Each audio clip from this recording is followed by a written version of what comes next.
So I received a question recently via email, and I don't think the person that sent it to me really wants me to use their name, so I'll refer to them as RK. And the reason they probably don't want me to use their name is the topic itself can be somewhat polarizing.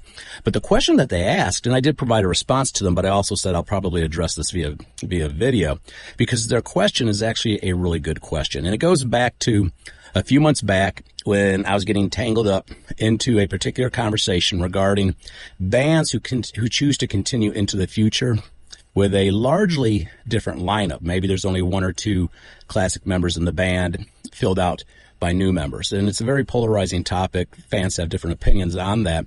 But what they had asked me, what RK had asked is, how would I address the Beatles like that? Because I really see the Beatles, continuing on in a new iteration with maybe just Ringo and 3 new members. And there's a number of ways that I could address this. But first off, I don't think the Beatles are a fair comparison to anything. I mean, any data set, you're always going to have outliers that kind of have to be removed. The Beatles is just an unfair comparison to any band, and I'll explain to you why. The Beatles are one of the few bands, and arguably they were probably the first band where the individual brand strength, the brand value for each member of the band is as strong as the band name itself. So if I were to mention the Beatles, you'd probably immediately think of John, Paul, George, and Ringo. And you'd probably think of a song. If I were to mention any individual members like, Ringo Starr, you'd probably think of a song. And you'd think of the Beatles. And if I mentioned a song like I Am the Walrus, you'd probably think of John Lennon, and you would think of the Beatles. So all 4 members are known to the mass public.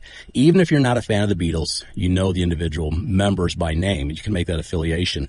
And that's the big problem with a lot of these bands is fans only know 1 or 2 members, and therefore they devalue the contribution of the members that they don't know.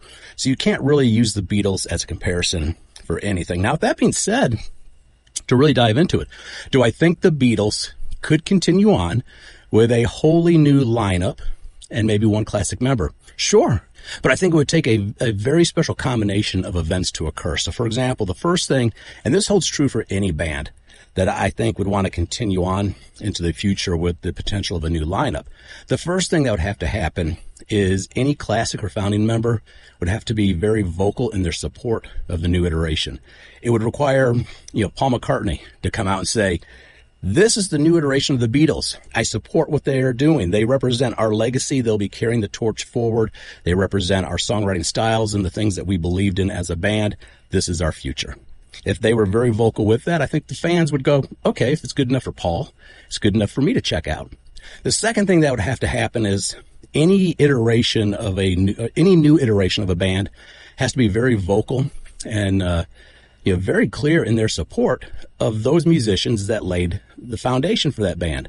They would need to talk about those artists openly on stage during concerts. They need to celebrate their contribution, share the stories to the new audiences. Keep that spirit and that appreciation alive, and probably give these musicians, should they want, the opportunity to come out on stage, play a song or two, or just receive that proper attribution and applause. That way, new audiences will always have the opportunity to understand where the beginnings, the origins of that band came from. So if you've got the founders and the classic members supporting the band, and you've got the new members of the band supporting the founders, I think you have the best shot of fans saying, yeah, let's give this a shot. Let's move forward with this.